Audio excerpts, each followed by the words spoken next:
This activity is made possible by the voters of Minnesota through a grant from the Minnesota State Arts Board, thanks to a legislative appropriation from the Arts and Cultural Heritage Fund.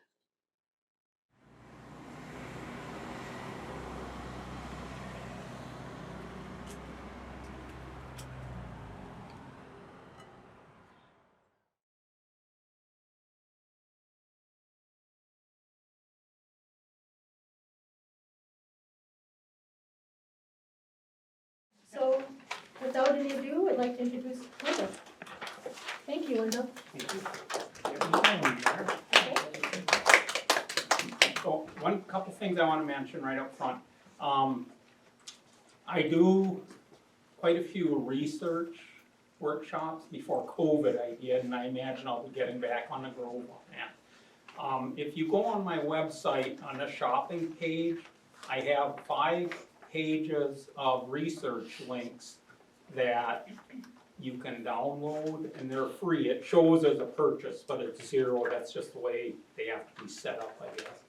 But anyway, anyone interested in doing research on family stories, there's some excellent material there, some excellent resources for you. And I want to thank Linda and Gallery North for inviting me here this evening. Linda said I'm a guinea pig because I'm the first one in her series, so bear with me. I think Gabby called you a guinea pig. Oh, we'll give you some stuff. Okay, great. I want to start out with, this is kind of, some of you I'm sure have seen this. It's a short video clip from Lakeland News. This is the reward from many years of research.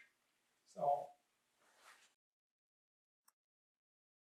Well, for years, a local Bemidji author didn't know who his biological father was.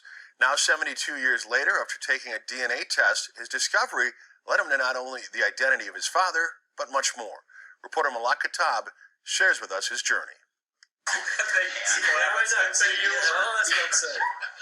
After finding old documents in a chicken house just north of Bemidji, Wendell began his quest to find his biological father. In 2015, he took a DNA test that led him to an 85% match to a family in Long Island. Well, it was a sense of disbelief, I suppose. After so many years, I had kind of accepted the fact that I would never know who my biological family was. And when Louis called, it just really opened a whole new world. In the spring of 2019, Louis Grion from Long Island received a package from Bemidji, Minnesota. First reaction is, I don't know anyone in Minnesota, but it's not, let's see what's in there. Inside the package was an introduction letter and some of Wendell Affield's books. Grion says the letter had enough information about his father, his brother, his grandfather, and his great-grandfather that he decided to give Affield a call. I had a few questions for him, and, one of them being primarily, how could, where would they have met? It was the mention of a little farming village called Selden on Long Island that piqued Grion's interest, and a picture of Affield himself. He looks more like my father than me and my brothers do. So I took the DNA test, and the results came back in a couple months, and yep, they were 100% positive Wendell is my brother. After emailing back and forth, Affield went up to New York for the first time this past summer with his sister. We spent a night in Stamford, Connecticut, where my mother grew up, right across from Long Island. The next day we drove across. We took the ferry across to Long Island and traveled up to the very point where Louis and his wife Patty live. And it was just an amazing connection. Before discovering his half-brother from Long Island, Affield had 8 half-siblings from his mother's side. Now, with 6 new half-siblings from his father's side, he has a total of 14 siblings. Grion is the first of his half-siblings to visit him in Bemidji. Affield has taken him all over town and even up to the old chicken house where his search first began. Reporting in Bemidji, Malak Katab, Lakeland News. If you enjoyed this segment of Lakeland News, please consider making a tax-deductible contribution to Lakeland PBS. In 2010, let me back up a bit. In 1984, my mother inherited her mother's estate, her belongings. and had them shipped from Seattle, Washington to the farm up north of Bemidji, Nebish, Minnesota. They started out in the haymow of the old dairy barn. Straight line winds blew it down and everything, though what was damaged, was transferred to the chicken house. And you can see this is what we found when my sister and I unlocked it in 2010 after my mother died. She would get almost hysterical if someone suggested unlocking it. Once everything was in there, she put a padlock on it, and she didn't explore it. She didn't want anyone else exploring it. So we didn't know what we were gonna find when we opened it. And it was a leaky roof, and the overhead, you can see maybe a little of the broken plastic where water dripped in, and it was just a disaster. We unlocked the door and we were greeted by mouse smells and just mold, and 10 years before masks were popular, we wore masks. And this is just a few of the belongings. This is what greeted us when we unlocked the door. Books, 1800s books, some signed by authors, were sitting in nesting boxes, laying on the floors. You can see an old cream can under there. We found our grandmothers and grandfathers' urns in the chicken house. My grandmother was actually in a trash bag, as I recall, and my grandfather's urn was in a feed hopper. Thousands and thousands of letters, diaries, scrapbooks, news clippings. My grandfather worked on Wall Street, so there were a lot of financial news clippings, but also from the 40s, the war years. And they're just pretty amazing. They're very fragile. I scanned a few that I felt were part of my research. Here's a few, just a little glimpse of what we found. The diaries. My grandmother was an avid writer. She documented everything. And the two that you see near the bottom of the screen there with yellow notes on them, they were diaries that she kept when she and my mother and aunt toured Europe in 1937. And I'll just discuss that a little bit. One of the things that we discovered, my grandmother was an avid writer, like I mentioned earlier. And in the old days, you didn't have spell check and changing sentences and everything. You wrote drafts, especially important letters. You wrote a draft and you revised it, you wrote another draft. I found a whole folder full of my grandmother's letter drafts. She was a Vassar College graduate. She graduated in 1915, and she had connections to a few people that were kind of famous. And here's a letter draft that she wrote on April 29th, 1950. Dear Governor Dewey, please help us find our schizophrenic daughter and her 5 small children. She has been on welfare in New York City and state for the last 5 years due to her illness. Okay, Governor Dewey was the governor of New York at that time. And then another letter draft. Dear Mrs. Roosevelt, Eleanor Roosevelt, as one mother to another mother, I address you.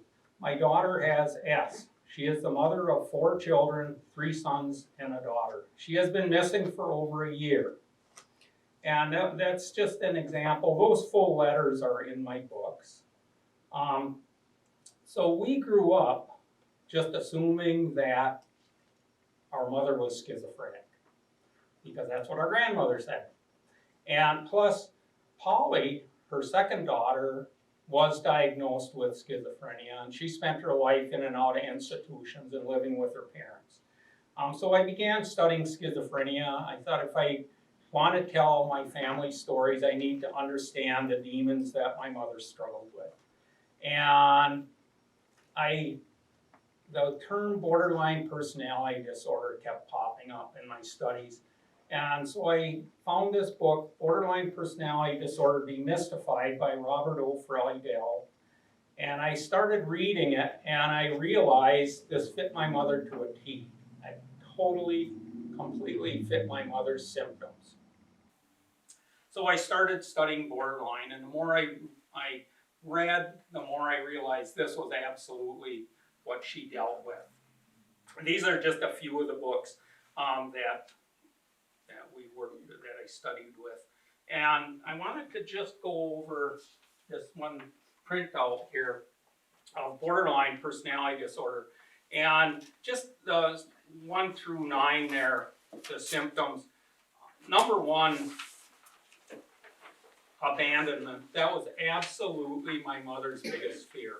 Absolutely her biggest fear. And it led her to number 2, a pattern of unstable and intense relationships. And they were characterized, now I was only old enough and around to see the last one with my stepfather Herman, but the alternating extremes of idealization and evaluation. I'm not a mental health expert to begin with. What I talk about, I know from studying.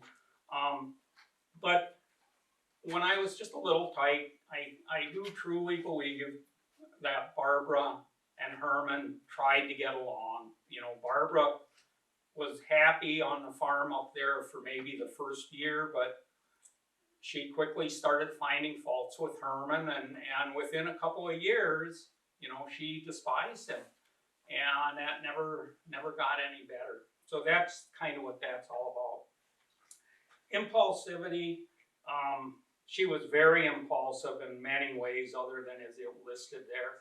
Suicidal behavior, number 5. I have 2 documented events from my grandmother's writing. Chronic feelings of emptiness.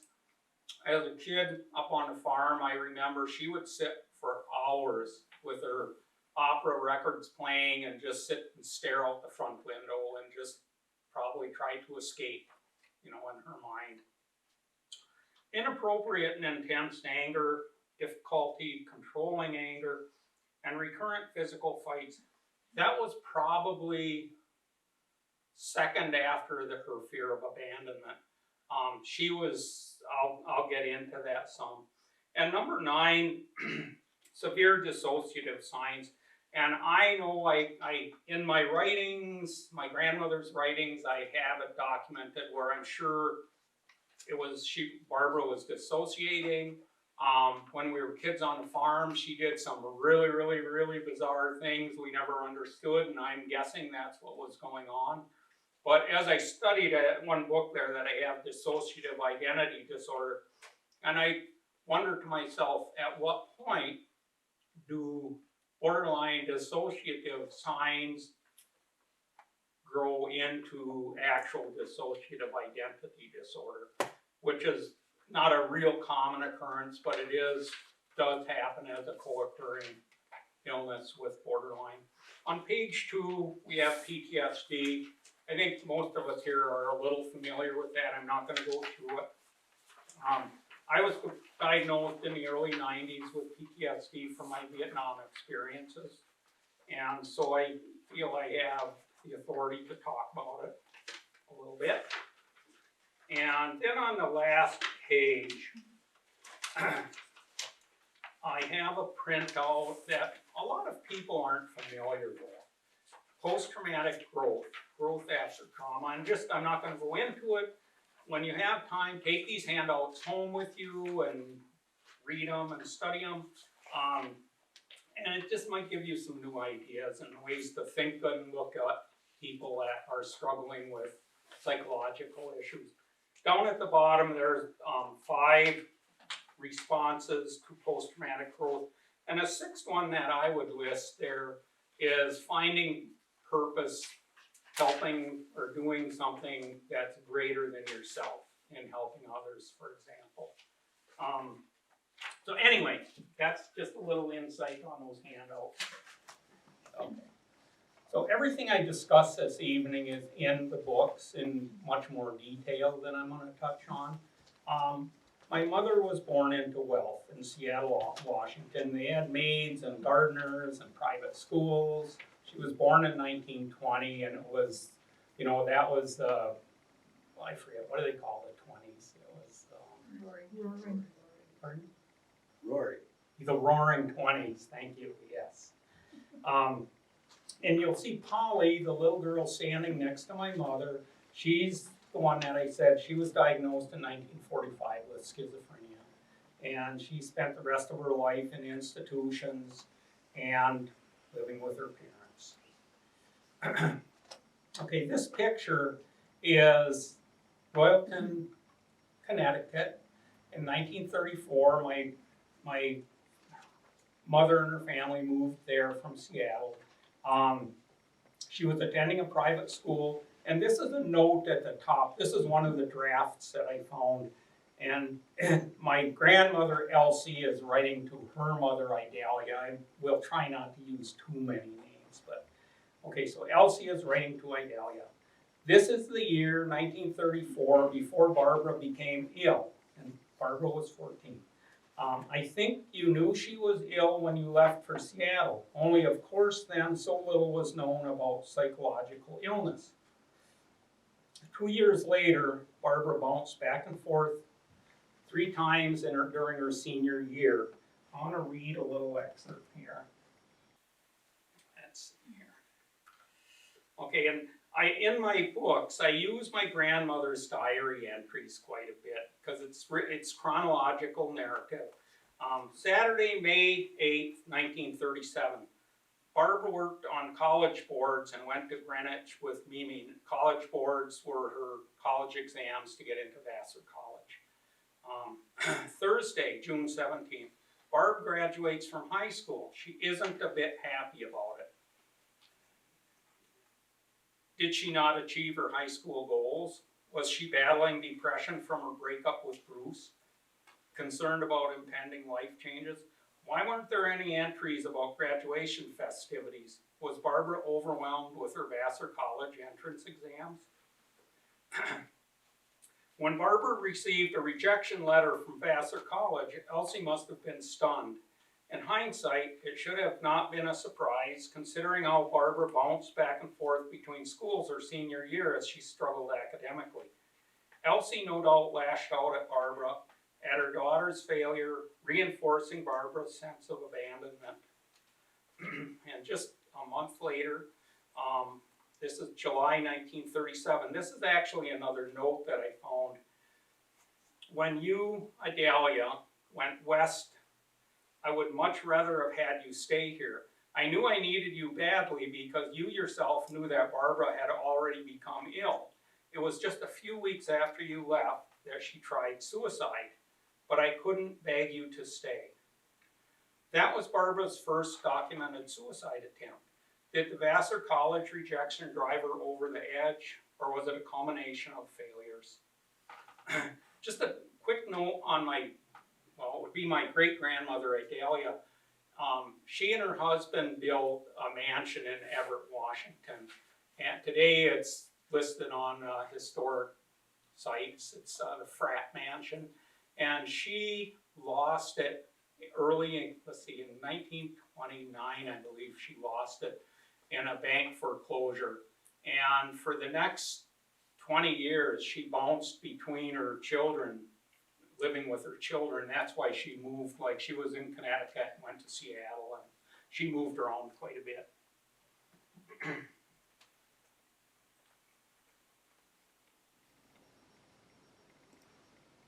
So, just a few weeks after Barb's suicide attempt, Barbara and Polly and her mother Elsie steamed to Europe.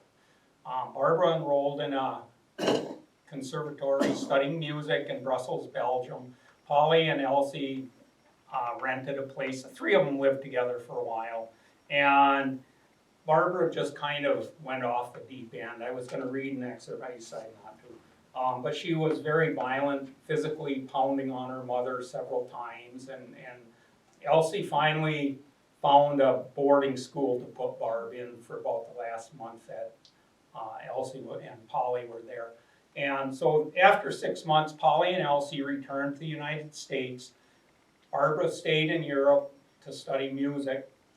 And here in 1939, summer of 1939, she and a friend, Eva Barbaca, traveled Europe. They went down through France, through Spain, and into Italy, and then up to Poland. Here's a picture of them standing in front of St. Mark's Basilica. And they arrived, and this is important, they arrived in southern Poland, in the Carpathian Mountains, right at the very end of July or the first day or two of August. And on August 12th, my grandmother actually got this letter, that's why I have it. On August 12th, Barbara sent a marriage proposal to her parents that this Polish man had proposed and Barbara had accepted, and they wanted my grandparents' permission. You know, as I read this, I had this translated. I attended some classes at BSU with this one lady, and I talked to her, and I thought it was Polish. That's how dumb I am. I thought this writing was in Polish, and she just took a glance at it, and she says, "Oh, that's Latin." And it just so happened they had some friends there visiting them from France, and these French friends said, "Oh, we have a friend in Germany that's a Latin professor," so we scanned it and emailed it to Germany, and a few hours later I had it all translated. Amazing how your connections work sometimes. Anyway, Barbara was so intelligent. In one of these letters, her beau asked her fiance, asked her to rewrite the letter, and he's explaining to her, "You understand, you're more comfortable writing in French than Latin, and I can write better in Latin," and da-da-da. It's in the book. But it just reading it breaks your heart, knowing how all that talent was so wasted because of her mental illness. On August 26, 1939, if anyone is a history buff, they recall Hitler and Stalin signed a non-aggression pact. Kind of echoes it today, isn't it? Anyway, Eva Barbaka's father put my mother Barb on a train and told her, "You've got to get out of Poland. Hitler's going to invade." Well, on September 1st, he did, 6 days later. Barb made it through back. She got kicked off the train in Berlin, worked her way, got back on, had trouble crossing the border into Belgium, but eventually worked her way back to Great Britain, where she booked passage back to New York by rare coincidence. It was the same ship she had come over on 2 years earlier, and the name of it was the American Farmer. Well, about 2 days out of England, a German U-boat came up to the ship and demanded that it stop and take on some survivors. And what happened, this German U-53 was the number on the U-boat. This U-boat had sunk a British freighter, the Kafiristan. This is all in the book. Sunk a British freighter earlier in the day, and it's trivia, it was full of sugar from Cuba. But it sank the Kafiristan, but it was early in the war, and there was still a little chivalry. This German U-boat captain picked up the British surviving sailors, and he wanted to get rid of them, so that's why he stopped the ship my mother was on. And they were just transferring these survivors when British swordfish airplanes came down and strafed and bombed the U-boat. And my mother often retold this story. She just, probably at least once a month through her life, she'd tell us this story. And you know, you talk about PTSD and flashbacks and memories and stuff. This was a vivid memory in her mind. When the U-boat went down, there were sailors topside, and when they got strafed and bombed, there were dead sailors floating in the ocean, and Barb remembered that. Well, I found out as I was researching that, in fact, the U-boat had crash dived and survived that bombing, and it got sunk about a year later north of Scotland. So Barb returned to New York, and she, come on, you, there we go. Oops.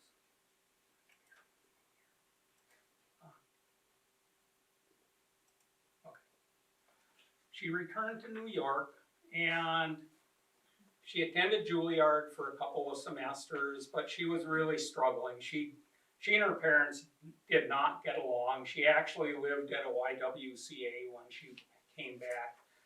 She left New York and just started floating around the country. She went to Seattle, down to California, where she got a job in an aircraft factory and met a man working next to her, and they got married, John Curry.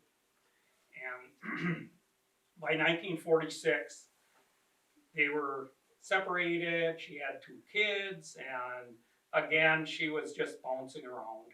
It was a tough time for her.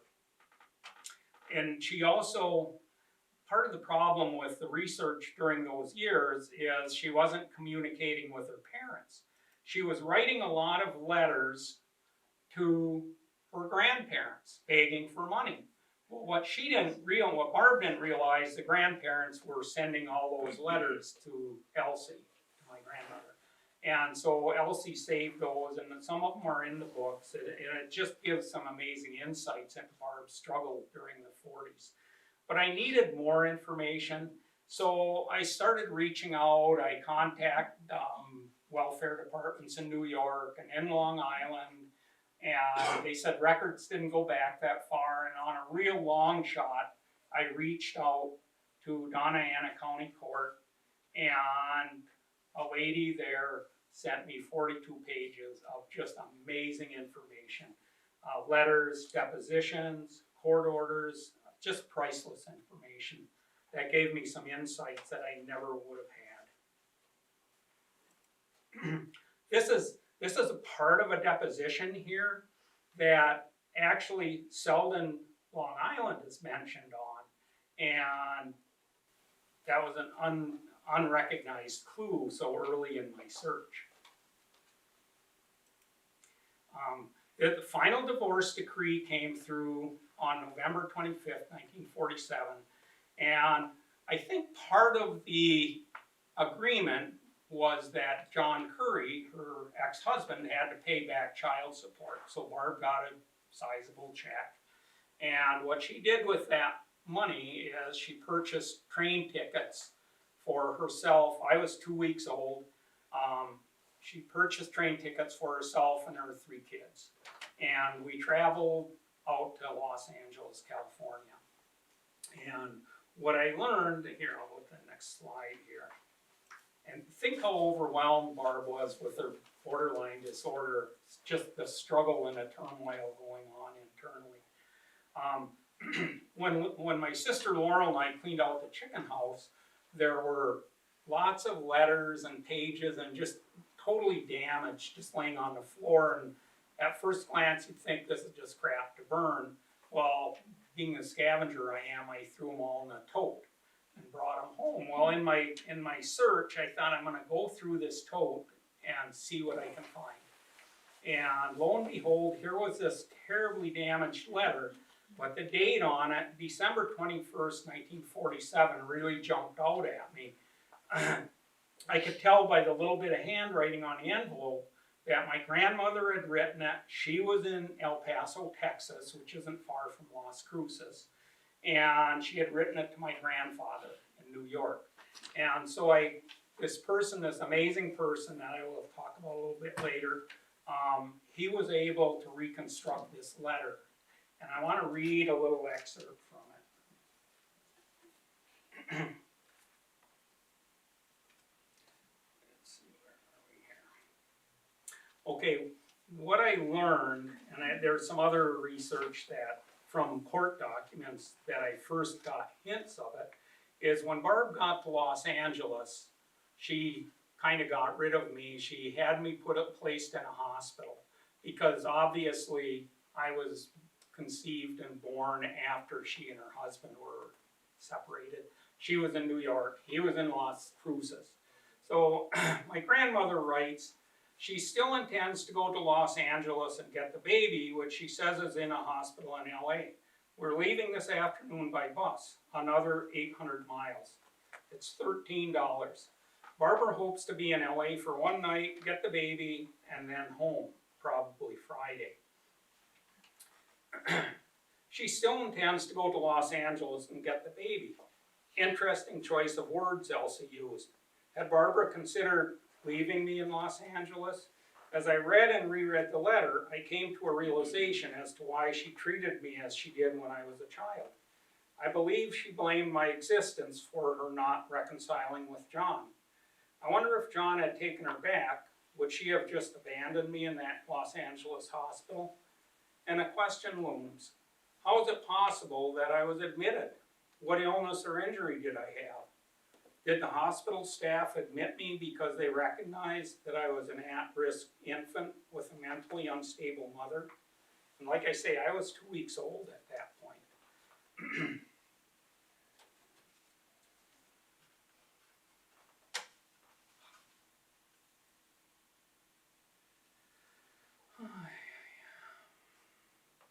So we returned to New York, and Barb changed her name to Linda. I don't know if that would be considered a dissociative sign. I think so. Okay. But documents indicate that I actually lived with my grandparents quite a bit of the time, because Barb truly didn't apparently have much use for me. She met a man in New York City through a Lonely Hearts newspaper and married him a few weeks later. We ended up in Cooperstown, New York. That's the town listed on my sister's birth certificate. Okay, and my oldest brother Chris remembered the man's name, Frank Schoenwant. And so I reached out to New York State Historical Association to see if they could send me some information. And the office was in Cooperstown, which was really appropriate. Anyway, they sent, where am I here? Okay. They sent this clipping, and you can see it's dated Friday, April 2nd, 1948. And I'll read this first paragraph. A charge of second-degree assault has been placed against Francis Schoenwant, town of Middlefield, as a result of a complaint that he beat his 16-year-old daughter and stabbed her in the leg with a pitchfork. So Barbara obviously left him pretty quick. The marriage was annulled within a year. This is the earliest picture of me in the buggy. I'm probably about 8 months old. I'm at Schoenwant's farm in Cooperstown. So Barb returned to New York again, and again, documents, and this is all in the paper, in the books. My grandmother Elsie, by 1949, was totally disgusted and fed up with her daughter. And she was seriously, in fact, in the Eleanor Roosevelt letter, she mentioned it. She was seriously considering about having my mother committed and getting custody of us, by then 4 children. So Barb got wind of it. I'm guessing, I studied the different shock treatments that they had. It was electrical shock, and they had insulin shock therapy. And by then, Polly was in the hospitals, and I wonder if Barb didn't visit her and it just terrified her going into a mental hospital. Anyway, Barbara purchased an advertisement in Cupid's columns. Give me a second.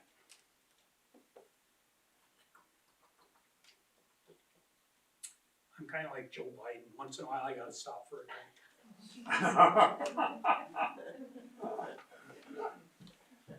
Anyway, had to put a little humor in it.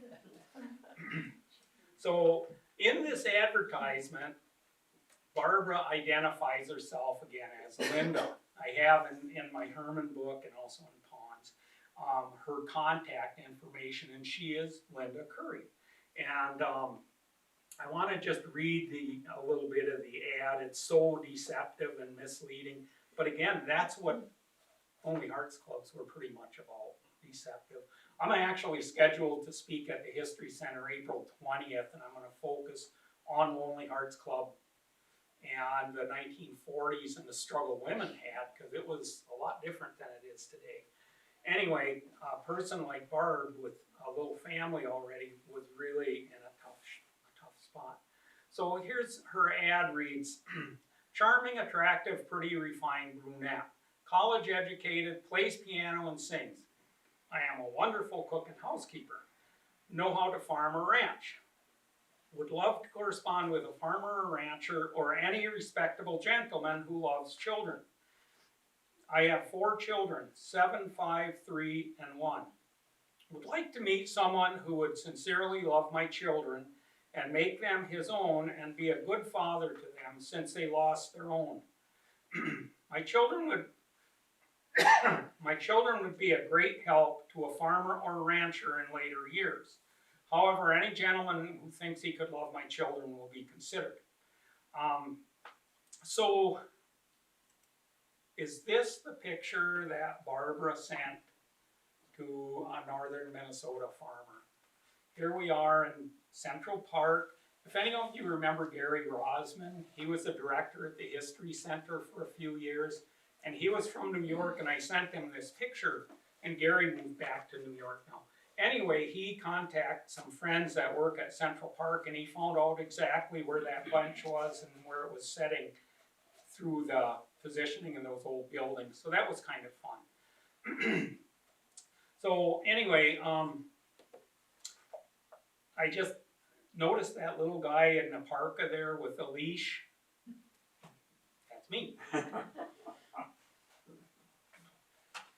where's that mouse disappeared?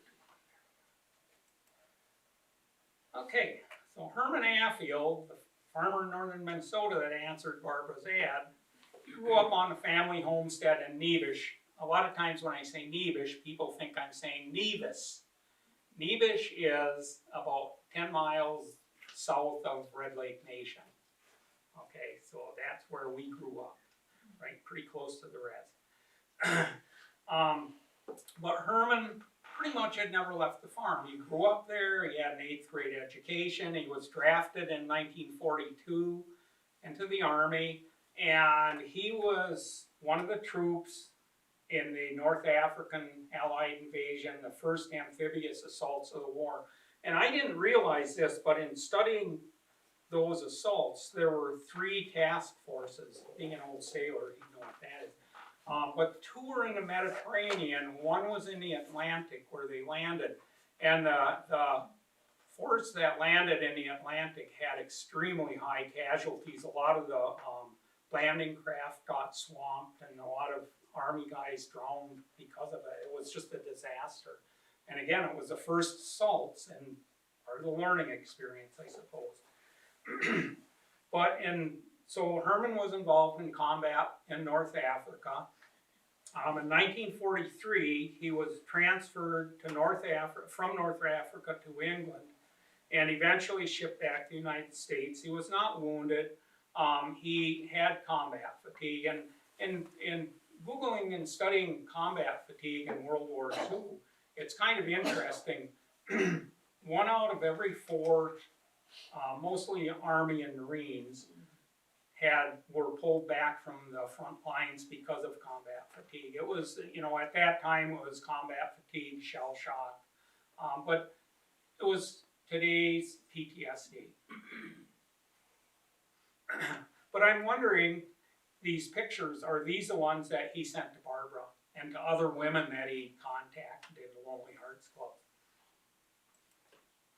This is the first, they call them catalogs. When you study about Lonely Hearts Club in the 40s, they refer to them as catalogs, when in fact a lot of times they're just 1 and 2 page pamphlets and handouts. And what they would do, they'd send mostly men looking for women, but they'd send the listing, the advertisements, and then for $2 they'd send you the name and address.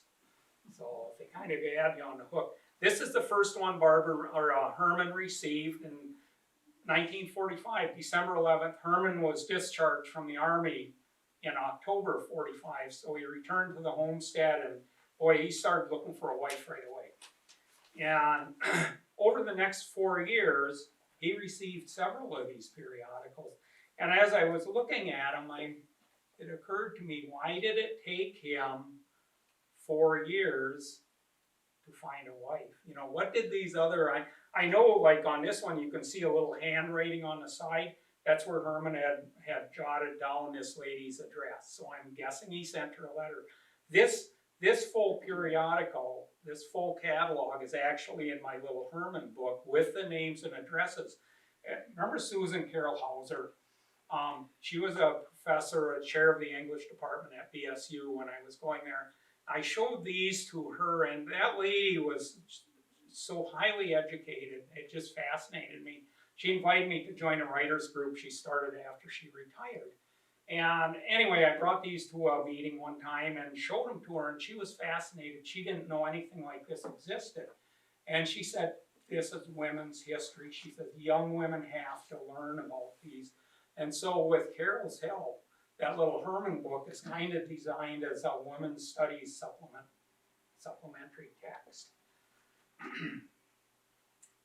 So one of the things that I did, and I didn't have a lot of information about Herman, and I reached out to get his military records, and St. Louis, that's one of the resources that's on that pages of resources I have that you can get.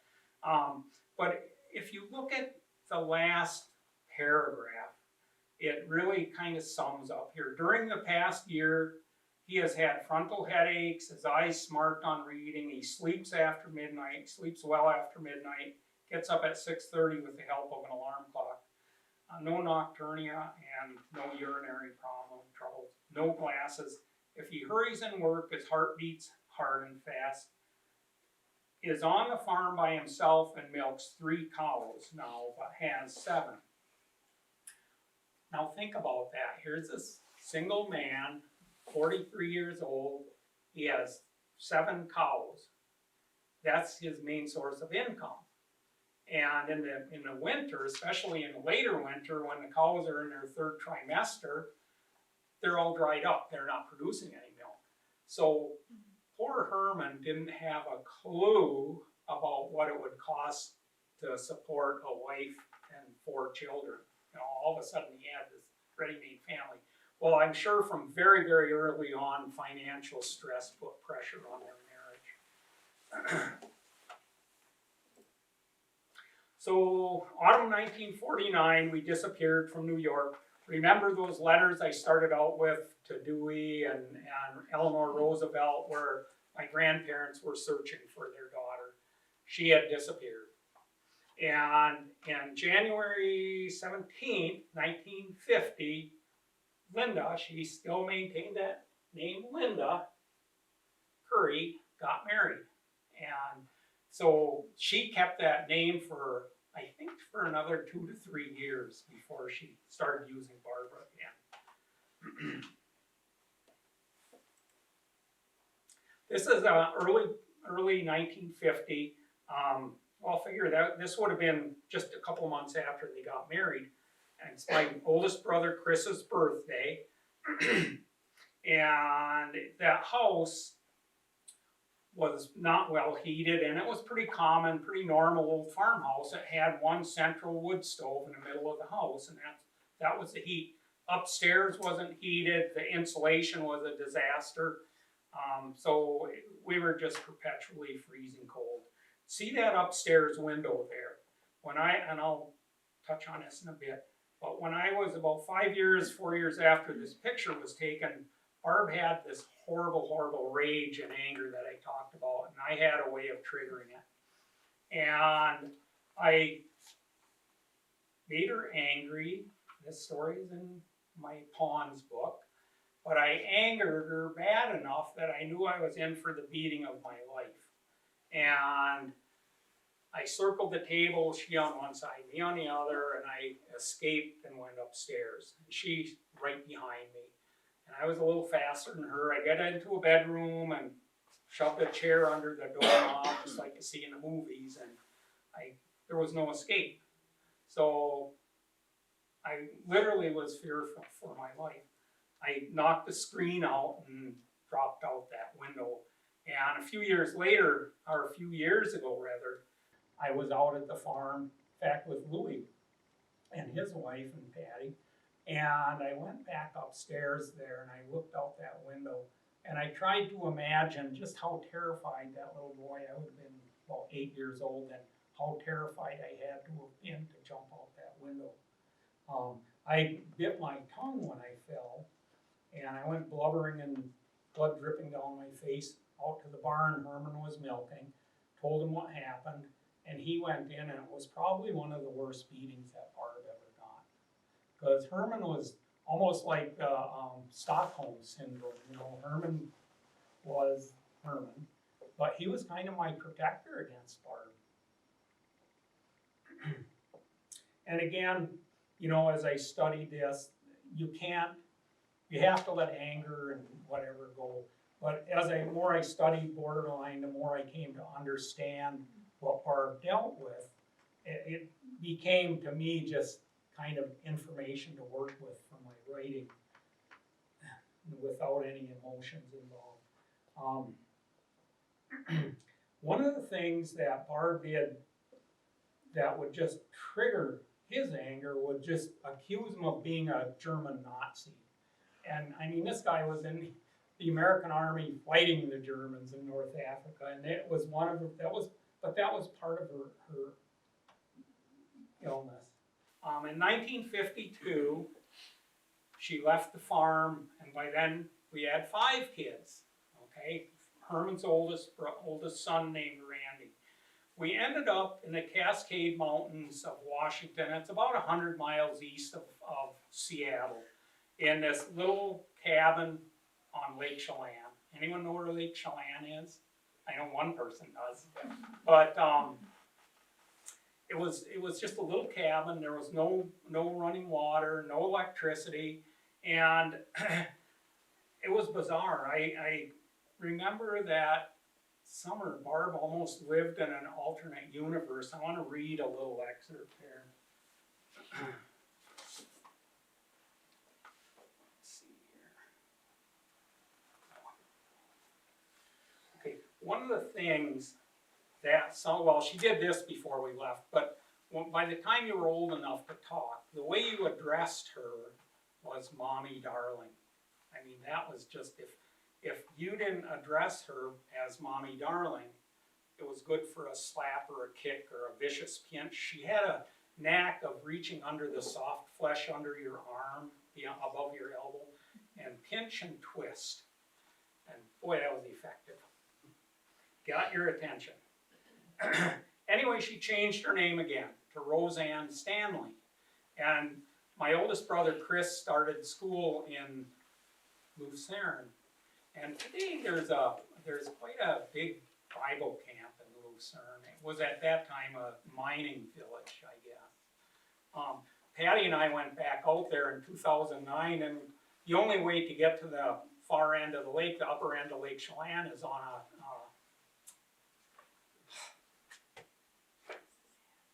what do you ride on? Anyway, on the way back, we stopped in Lucerne and picked up some folks there. And just visiting, it's about an hour-and-a-half trip. And on the way back, I'm just visiting with this old guy, and, you know, where are you from, da-da-da, just making small talk. He was from Black Duck. And get to visiting with him. His wife and one of Patty's friends are close friends. So it was just really kind of neat.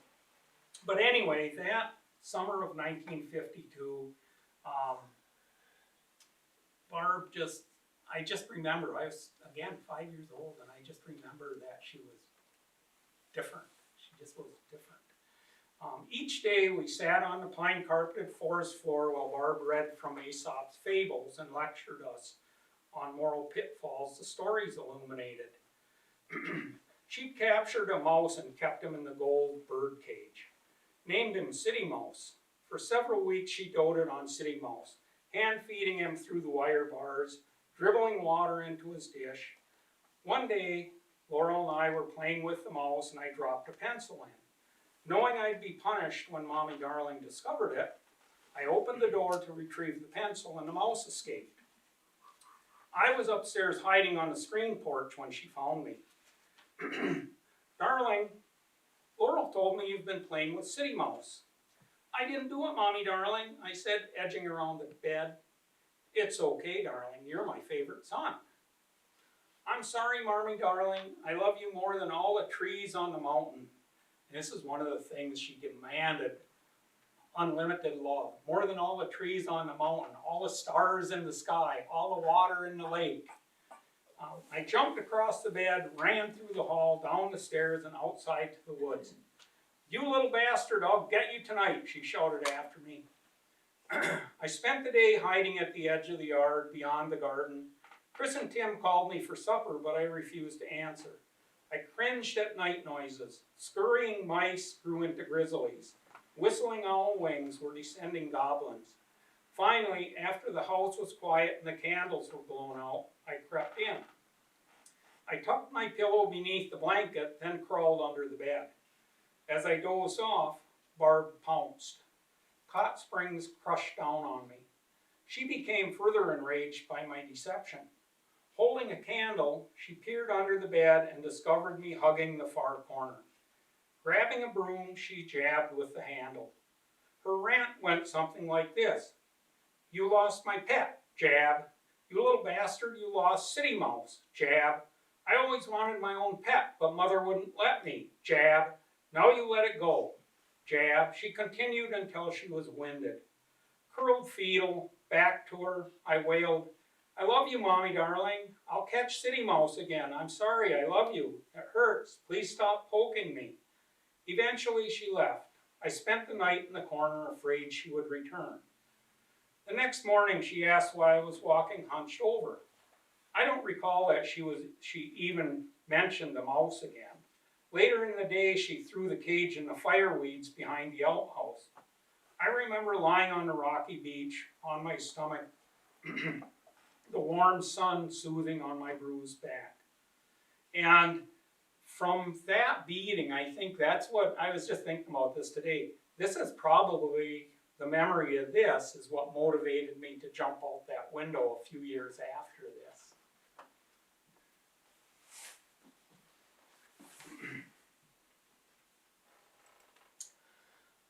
So this is a rare picture with Herman in it. And this was taken in 1957. We were going to the Lutheran church in Poposky, and Barb decided it was time to get us all baptized. So we all, including her, got baptized. She had already been baptized, she claimed, in an Episcopalian church, but it was good to get baptized the second time, I guess. Anyway, that's why we're all dressed up. And I was going to read just another little excerpt from Pawns here, just to give you an example of how Barb's anger worked. So, on one particular day, Herman came into the house on a winter afternoon for supper and discovered nothing had been prepared. Barb had lost track of time listening to opera on the radio. We used to be able to get opera out of a Canadian station, and this was in the early 50s. Anyway, Barbara had lost track of time listening to an opera on the radio and forgot to cook supper. Herman yanked the radio plug out of the socket, pulled his jackknife from his pocket, opened the blade, and cut the radio cord in half. He must have been furious because he liked to listen to the radio too. Tensions ratcheted up. As Chris and Tim grew, Herman expected more work from them. And you can see in this picture, they're workable age. It isn't like they couldn't do anything. Tensions ratcheted up. As Chris and Tim grew, Herman expected more work from them. Barb felt menial labor was below her son's dignity. The confrontations often happened at mealtime when Herman told the boys to do a chore he had for them. It was almost like the lines we children rehearsed for Christmas plays at school each December. Barb and Herman memorized their squabble lines. "Chris, Tim, fill the wood box this afternoon," Herman said over his coffee. "Fill your own damn wood box. They're not your slaves," Barb said. "They live here, they can help," Herman replied as he stood up, tapped his Copenhagen lid, and placed a pinch under his lip. Barb jumped up, marched across the kitchen. "You Nazi bastard, they're my sons. I tell them what to do." She goose-stepped to Herman's end of the table, pivoted 180 degrees, thudded her bare heels together, shot her right hand high into the air, and shouted, "Heil Hitler!" "Be careful, bitch," Herman said, as he donned his sweat-stained cap and walked out, the spring-loaded screen door slamming behind him. And this was a mild confrontation. This went on almost every day in one form or another. But sometimes she pushed it a little too far, and he talked with a little bit of a German slur, and he could say, "Enough is enough." The S's always were kind of slurred. "Enough is enough." And he'd slip that belt off, and she rarely was without bruises. And I was talking to a mental health professional, and I asked him if self-injurious behavior like cutting and whatnot is one of the symptoms of borderline, and I asked the person if picking fights, physical fights, could be considered one of those self-injurious behaviors.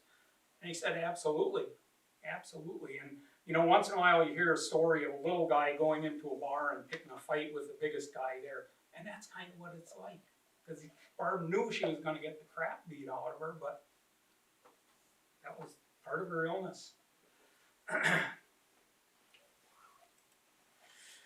So, by spring of 1960, the marriage had totally reached critical mass. Several years ago, I petitioned Beltrami County Court to get our records released because they were all locked down because we were all juveniles.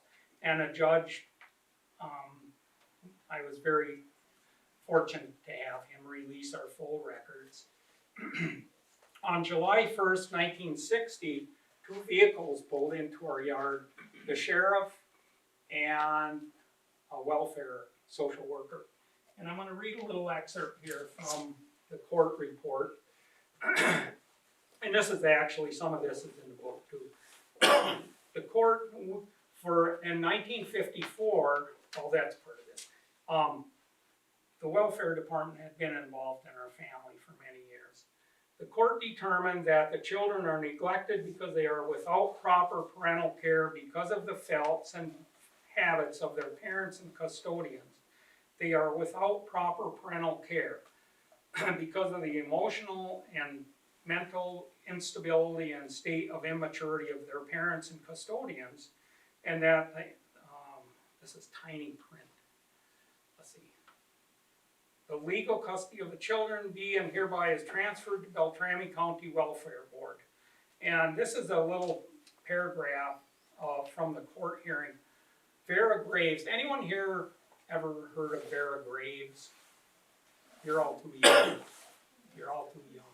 I was doing a talk with another group about a piano tuner that used to come out to our house. He was a World War I veteran, but he was blind. And one of the folks I was visiting with said, I remember him, and she knew his name and everything, where he lived in Nymore, I believe it was. So anyway, these are all local folks. Vera Graves, first duly sworn, testified that she had known the family since 1954, being responsible for supervision of aid to dependent children grants.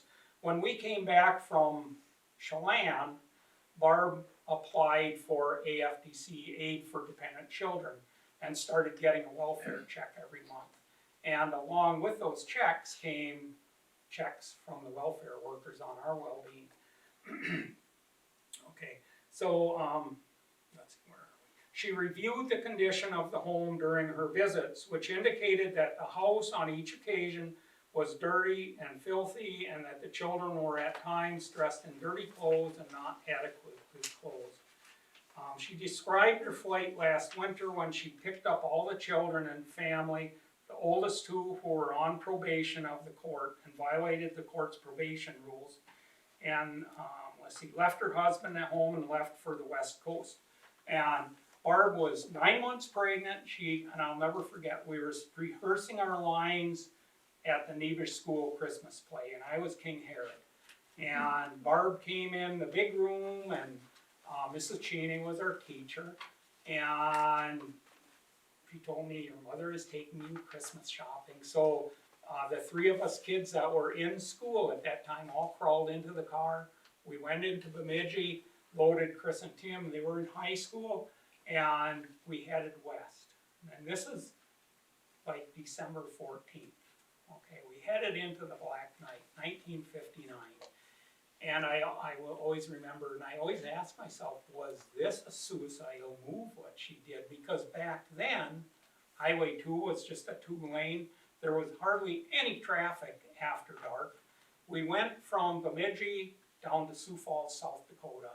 And I remember the smells in the car. And what we didn't realize is Barb was hemorrhaging. She was 9 months pregnant with her 9th child. We got down to Sioux Falls, and my oldest brother was driving, and here's 8 kids piled into this little car. I mean, no seat belts. There was just bags. She had tied clothing up in sheets, and we call them cow paunches, and we just sat on top of them in the back seat. But we got to Sioux Falls, and my oldest brother, Chris, was smart enough to get her right to the hospital. And they got her, she had a cesarean, she had lost a tremendous amount of blood. She got had to get a lot of transfusions. But she was resilient, and within about 2 weeks, she was recuperated enough. We ended up getting stuck in temporary foster homes in Sioux Falls. But she loaded us up back into the car, and we drove all the way down to Laredo, Texas, right on the border. I don't know if she had this fantasy of escaping to Mexico, and if she got cold feet. We turned around and ended up in Hillsboro in some ratty old motel that we were in for about a month, and completely broke. And by then my grandfather had died, my grandmother didn't have money to send her, and Herman obviously didn't have money to send her. And so he had to finally, the sheriff's department in Hillsboro called him up and said, get your family out of here, because we were stealing food. My brothers got caught stealing, I don't even remember what. Shortly after we got back, the 2 oldest brothers, they had been on probation. Chris ended up in Red Wing Reform School, and the next older one ended up in a foster home. So that's kind of the background to what happened. When the sheriff's car and the welfare department came and picked us up, us 7 younger ones ended up in 3 different foster homes, and my brother Randy and myself ended up with an old couple north of Black Duck. We got dropped off, and within 10 minutes of being the welfare worker leaving, this old lady, and apparently this is protocol back then. I need to study this and see if I can learn more. But she put us down in her basement. It was an old farmhouse. She put us down in the basement, sat us on a stool, and cut all our hair off. I'm 12 years old now. And she demanded that we take all our clothes off and scrub down with kerosene to get rid of the lice and the fleas. And so I tried to talk my way out of it, and there was no getting out of it. So I helped Randy get scrubbed down, and she hosed him down. He scrubbed down with kerosene. She had this old stiff bristled animal brush, like you have a leather strap over the top of it for scrubbing horses or cows and stuff. That's what she used on us. And soaped down with lava soap, and then hosed down with well water. She had an old hose. Anyway, I tried not to take my pants off. I took my shirt off, and she demanded I take my pants off. So here I am, a little 12-year-old boy, so totally embarrassed. You know, you talk about trauma, and I remember that event right next to other things that happened in my life, more traumatic things. So it's hard, I suppose different traumas affect different people differently. Well, we joined 4 little Native American boys in that foster home, and they were from Panema. Well, I didn't realize this till I was doing some research, but in Panema in the 50s, Ojibwe was the first language, okay? And these boys, the 3 older ones could speak English, but little Irvin was 3 years old. All he could speak was Ojibwe. And the welfare worker had ordered these foster people not to let the kids speak Ojibwe. They had to speak English. And so little Irvin would be sent to bed quite often without supper as punishment. Well, I could hear him snoring. The old people, I could hear them snoring downstairs pretty early in the evening. And I would sneak down and make a sandwich and a glass of milk for Irvin. And I don't know if I was doing it for altruistic motives or just to shut him up. But anyway, that's just a memory that I carry from there. This one with Lance Homer Greenleaf, I didn't realize it till much later, till after he died. He was one of the foster kids.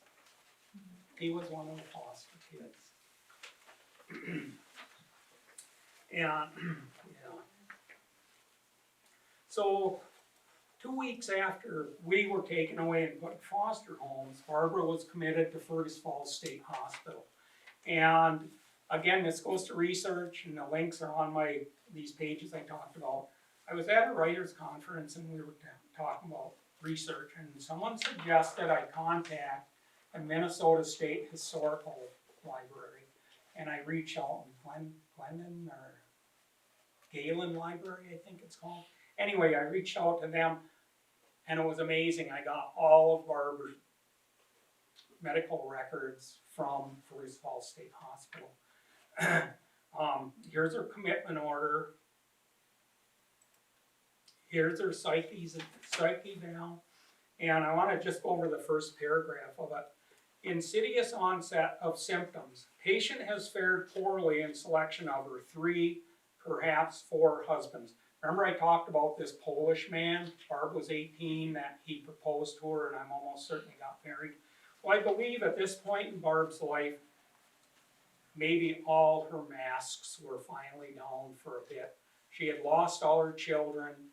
She had, she was all alone. Maybe for once in her life, she was telling the truth. And so she did mention this 4th husband. Okay. One was unable to hold a job more than a day or 2. That was my John Curry, the first husband she divorced. Another actually carried a gun and was brutal in his treatment of his previous wife and the patient. He was 16 years older than the patient, as is the present husband. Patient met her 2 most recent husbands through Lonely Hearts Clubs, either in person or through correspondence. Both recent marriages seem to have been of convenience to provide support of the children. And it went on, and it was just interesting reading her records. 6 months later, she was discharged. And on the discharge, at the bottom here, you'll see where they marked recovered. Well, borderline personality disorder wasn't made into a diagnosable disorder till 20 years in the future, till 1980. So, the mental health workers didn't really understand what they were dealing with. So, in 1965, by then I had gone through 5 foster homes. I dropped out of school and went in the Navy. I was 17 years old. And I noticed on this top here, this is part of the court report that I got. May 10th, 1966, order terminating jurisdiction on Wendell George Curry for the reason that the youth has been out of the home and in the service for over a year and can be considered emancipated. Well, in fact, on May 10th, 1966, I was in the middle of my first Vietnam deployment. So that was kind of gracious of the county. When I returned to San Diego, I decided to visit John Curry. And so,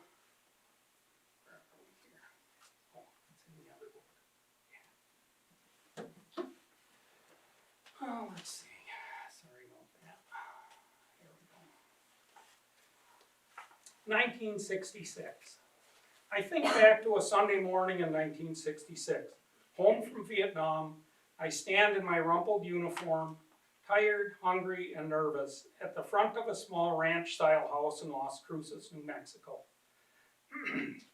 The Greyhound bus ride from Long Beach, California was no doubt the same route my mother and two older brothers had traveled 18 years earlier after she abandoned me in a Los Angeles hospital when I was 2 weeks old.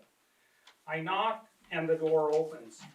John Curry, the man listed as father on my birth certificate, stares at me. Hispanic features, graying hair, medium build, low voice. He knows. Chris, he said. I shake my head no. Timothy, again I shake my head. Wendell, I nod and he waves me in.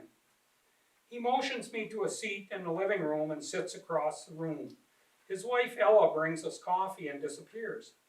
Two inquisitive little girls peek into the room but retreat. John chain smokes 3 cigarettes while we force small talk. Your grandmother Elsie asked me about you many years ago, he says. I know. I wrote to her while I was in Vietnam and told her I'd like to meet you when I came home. She told me you lived in Las Cruces and thought perhaps you still did because your parents lived there. I got your address from the telephone book, I reply. My parents are both dead, John says. A lifetime of taunts and innuendo prompt me to ask, are you my father? Why do you ask? Because you are listed as father on my birth certificate, but Chris and Tim look different than me and have always teased me, I explain. I will not impugn your mother's honor. John snubs his fresh lit 4th cigarette out, stands and calls Ella. I'm leaving for work. He walks out without acknowledging me. I pick up my duffel bag and ask Ella to call me a cab. Please stay, she said. You caught him by surprise. He needs space to think. He'll be back. She takes my bag and guides me to the bedroom of one of her little girls. Ella calls John's nephew, a young man home on leave from the Marine Corps. He too has just returned from Vietnam. We drive around Las Cruces, drinking and visiting his friends. After a few days, burned out and broke, I bid farewell to Ella and the girls and returned to California without seeing John.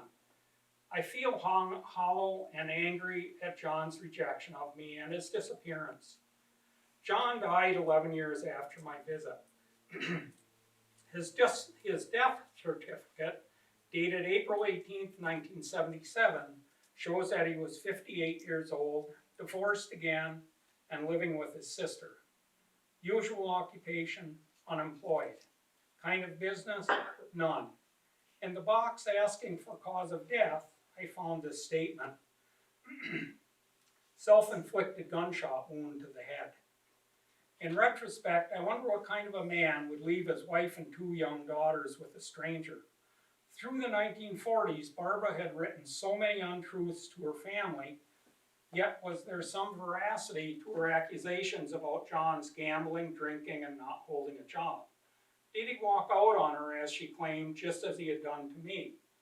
Did my visit reawaken old demons and contribute to his death? I hope not. In 1940s correspondence, my grandmother wrote kindly of him. She acknowledged that it was my mother's mental illness that had destroyed the marriage.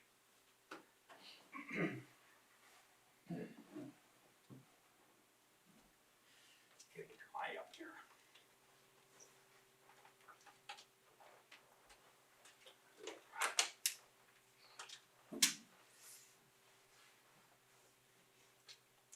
So let's fast forward 55 years. I knew if I hoped to write our stories, I needed to figure out whose father was who our fathers were of these 4 kids Barb had brought to the farm. So I collected DNA samples from the 4 of us, and I sent them in. Ironically, this is before Ancestry really got big into DNA testing. I sent them to a lab in Las Cruces, New Mexico, go figure. And the results came back, and what we discovered was the 2 oldest boys had the same father, John Curry, which we kind of knew. My father was unique to me, and my youngest sister's father was unique to her. And we registered all the results on Ancestry.com. The spring of 2017, my sister Laurel got a call from a man named David. there was a real close siblingship connection to a woman living in Cincinnati, Ohio. And just by coincidence, seems like I get a lot of coincidences, but I was scheduled to speak down in Chattanooga at a military reunion, and I'm MapQuesting my route down to Chattanooga, and I thought, gee, Cincinnati's not far out of my way. So I told my sister, I says, pack your bag, we're going on an adventure. Poor Patty had just had shoulder surgery. She didn't feel up to riding along, but we went down there, and it was truly an amazing connection. This is Laurel's sister. Her name is Grace. She lives in Cincinnati. She was the 16-year-old girl that got stabbed in the leg. So I went down to Chattanooga, did my thing, and came back and spent a couple days at Grace's house and met her family, and I met the man, David, who had made the connections. And David was a retired genetics professor. And when he learned that I didn't know who my father was, he asked me if he would like me to look. And I said, sure, I can't afford to pay you much. And he said, don't worry about that. It's just kind of a hobby that he has in retirement. So he began searching. Just over a year later, on my birthday in 2018, he sent me a really long message, and they're in the Barbara book. But he included a bunch of DNA samples, and this is a fan chart that he sent. And it's pretty fascinating. I had never seen a family tree in this style before. But when you look at it, it's so much easier to read than the traditional ones. It's really neat. So I wrote the letter to Louis, and next thing you know, we are out. Again, my sister Laurel and I traveled out to Long Island, and this is 4 of my newfound siblings here. Louis Grion, one that was up here, this guy, he owns a yacht yard in Long Island, and he just recently sold it because he retired. But it was just so amazing. Another day we went and met Larry. Larry is the guy in the blue shirt here, right in the middle. He's 11 weeks younger than I am. And apparently, you know, I think back to 1946 when guys were coming back. And again, society was in complete turmoil. He was engaged to this lady, but he was sowing a few wild oats. And Louis and I have spent many little shots of brandy speculating about how my mother and Louis actually met. And we kind of have come to the conclusion he probably saw her walking along the road with 2 little kids and offered to give her a ride, and they discovered they were both passionate about French. Okay, they both were fluent French speakers. In fact, Louis actually was in North Africa too, and he was an interpreter at times. He also was a machine gunner in an aircraft. But anyway, this is David. This is the retired professor. We invited him along just as a thank you, and I'm glad we did, because he was so insightful and gave us a lot of information. And my sister, and this is Larry's extended family. Dave is a New York City police officer. So it was just truly amazing. And I guess what to me was the most amazing thing is how loving they were and so accepting. You know, a lot of people have asked me about that, because you hear stories about people finding each other on DNA tests, and they want nothing to do with each other, you know. And what I kind of suspect, I had sent Louis the introduction letter in my books, and I have a internet presence, a website and everything. And I suspect they all checked me out. I guess it'd be foolish not to. But they were all just so very, very accepting. It was just an incredible experience. In closing, I want to share a little story. You have this thing of Lars Omer Greenleaf. And I remember seeing Lars walking around town. He was one of the homeless people. Sometime in the middle of summer, he'd be wearing a Santa Claus hat. And when I was doing research, I pulled up his obituary and I just broke my heart that I didn't recognize him. He was one of the little foster kids that was in the home with me.